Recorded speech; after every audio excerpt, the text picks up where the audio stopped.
हमारे चैनल को सब्सक्राइब करें और बेल आइकन दबाएं। अस्सलाम वालेकुम नाज़रीन, खबरों का सिलसिला जारी है। खबर शामिल करते हैं शहर कायद कराची से। रिपोर्ट कर रहे हैं general reporter Mohammad Ali Khan. PS 97 और NA 235 पाकिस्तान पीपल्स पार्टी के उम्मीदवारों ने इंतखाबी सरगर्मियां तेज कर दी हैं। मुख्तलिफ मकामात पर जलसों और कॉर्नर मीटिंग का सिलसिला जारी है। PS 97 के उम्मीदवार मीर बशीर खान बिरोही, NA 235 के उम्मीदवार आसिफ खान सुराब गोट टाउन के लाची गोट में खोसा बिरादरी के जानिब से मोहम्मद असलम खोसो, अल्लाह जुड़िया खोसो, सुधीर खोसो और दीगर के जानिब से मुनक़द कॉर्नर मीटिंग में शिरकत की। मीटिंग में मीर वहीद चाकर बिरोही और दीगर ने शिरकत की।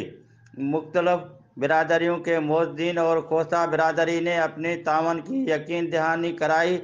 पीपल्स पार्टी के उम्मीदवारों को वोट और सपोर्ट करने का वायदा किया है और उन्होंने कहा कि पाकिस्तान पीपल्स पार्टी हमेशा अवाम को ताकत का चश्मा तस्लीम करता है। और उन्होंने मज़ीद कहा कि पीपल्स पार्टी ने अपने दौरे हुकूमत में बेशुमार बेरोज़गार नौजवानों को रोज़गार दिया है और बेशुमार तरक्याती काम करवाए हैं।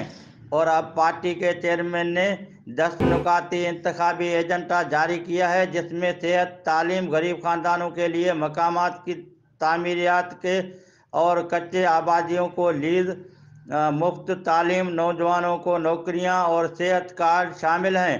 पूरे मुल्क में जीतकर बिलावल भुट्टो जरदारी मुल्क के वज़ीर आज़म होंगे। मुल्क में महंगाई ख़त्म होगी और खुशहाली आएगी। और उन्होंने मज़ीद कहा कि हम सब इस इलाके के मकामी बाशिंदे हैं और यहाँ के मसाइल से बखूबी वाकिफ़ हैं और इस इलाके के मसाइल तुर्जी बुनियादों पर हल करने की कोशिश करेंगे।